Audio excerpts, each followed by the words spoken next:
We're going to start with something that was said on ESPN earlier today. Longtime NFL insider Chris Mortensen was part of an NFL draft special. Adam Schefter was on the set. Todd McShay was on the set. And this is what Chris Mortensen is hearing about what the pick will be for the Carolina Panthers, number 1 overall. What I'm hearing is that both Mel and Todd are going to have to change their mock drafts. And that Bryce Young is the pick. And yes, connecting Frank Reich to CJ Stroud in terms of the prototype of guy that he's worked with in the past, but they all love Bryce Young. I think I'll quote Adam Schefter, who said this reminds him of when the 49ers moved up all the way to 3, and it was intentional to draft Mac Jones, and then changed their mind at the last minute and drafted Trey Lance. And that has not worked out for the 49ers, and I think the Panthers are on Bryce Young at the start and will stick with him when it's time to turn in that card.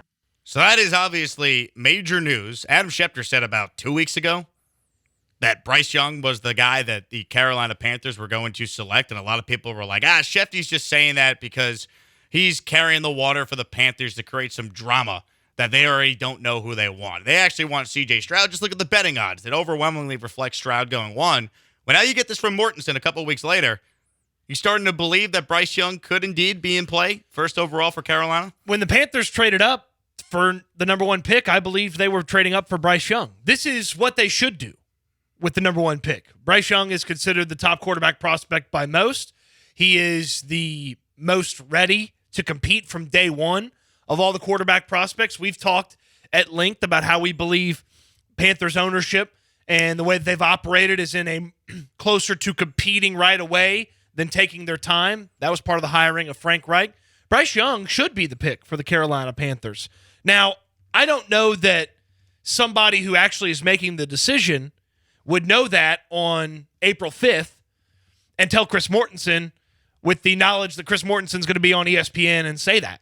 So I don't know that I fully believe that the decision has been made, but it's not out of the question at all that the Panthers maybe liked 2 guys and wanted to let the process decide on one of them after they traded up, or it's not totally out of the question that they like CJ Stroud, and in their pursuit of Stroud here in this offseason, they've turned out to like Bryce Young a little bit more. None of those things are off the table, and I believe the initial move was for Bryce Young.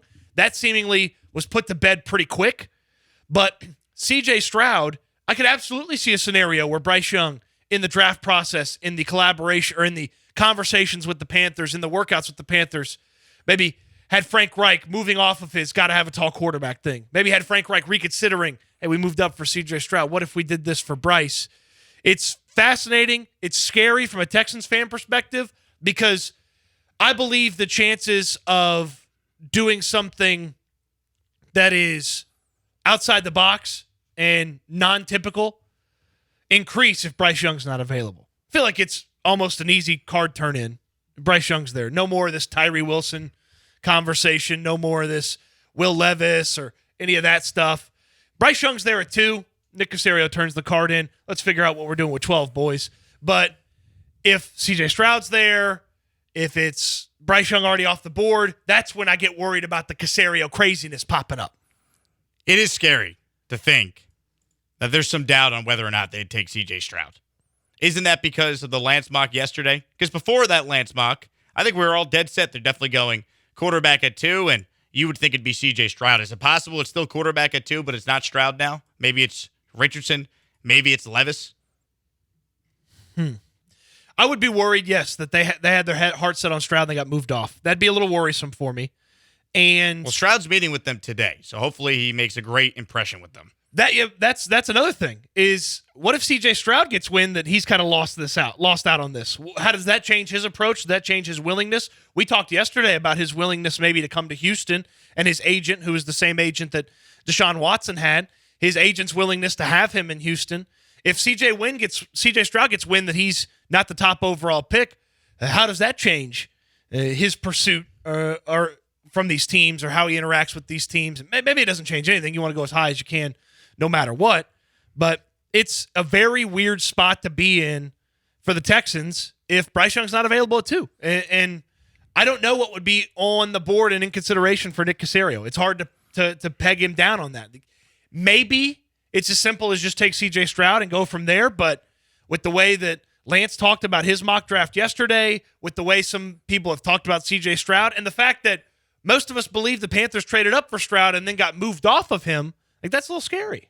Here's more from that segment where Chris Mortensen said that he's hearing Bryce Young is going to be the pick for the Carolina Panthers. This was Todd McShay talking about Frank Reich, the head coach of the Panthers.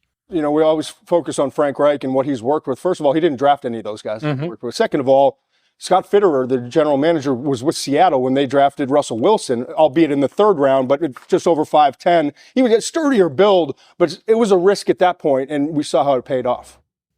So that is a fair point by Todd McShay. Just because Frank Reich has worked with a bunch of tall quarterbacks in the past doesn't mean he doesn't look at Bryce Young and say, hey, this guy's better than CJ Stroud, who's 6'3". I'll take the guy who's 5'10 and a half because I think he's the best player.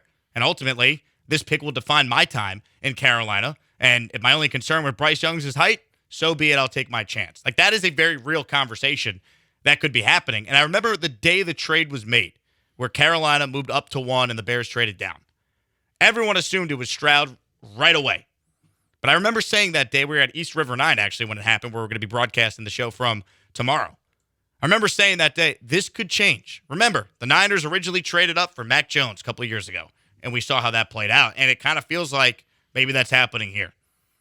It certainly feels like the Panthers have at least had a change of heart in some part of the building. Because it's getting out there to someone. Someone is putting this out there. Someone's not keeping their mouth shut on what they're talking about in these draft meetings. All right.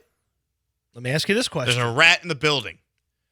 What if it is on purpose that they want this out there? They're taking Bryce Young, hoping for that last phone call from Nick Caserio from that 713 area code from Caserio's office where he says, Scott, Frank, let's talk about that number 1 pick.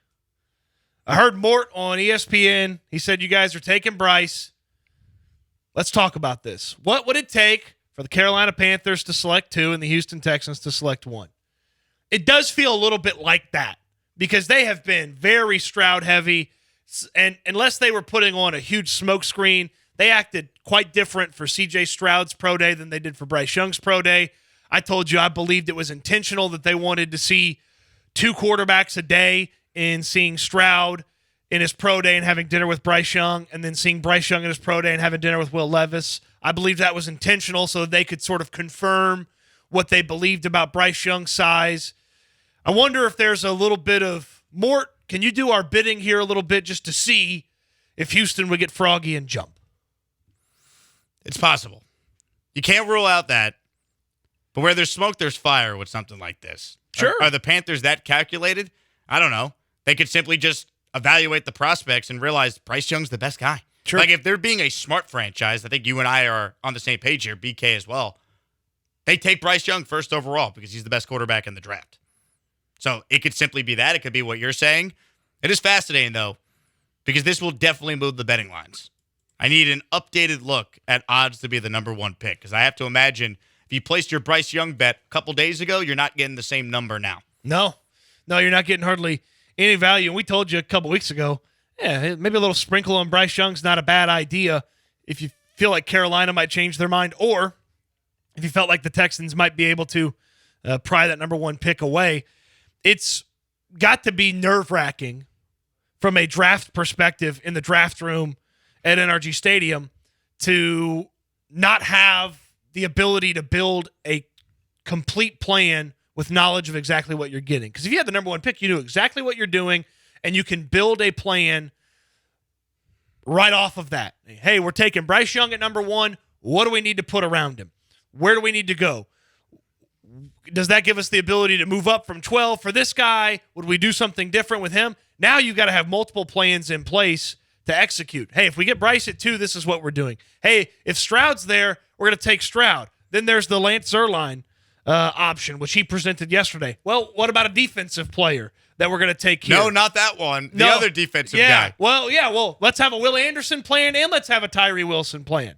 Like, so now you go from, we're taking this quarterback and then this is what we're doing with the other pick to, well, we might take this quarterback and we might do this. We might take this quarterback and we might do this. We might take a defensive lineman, then we have to do that.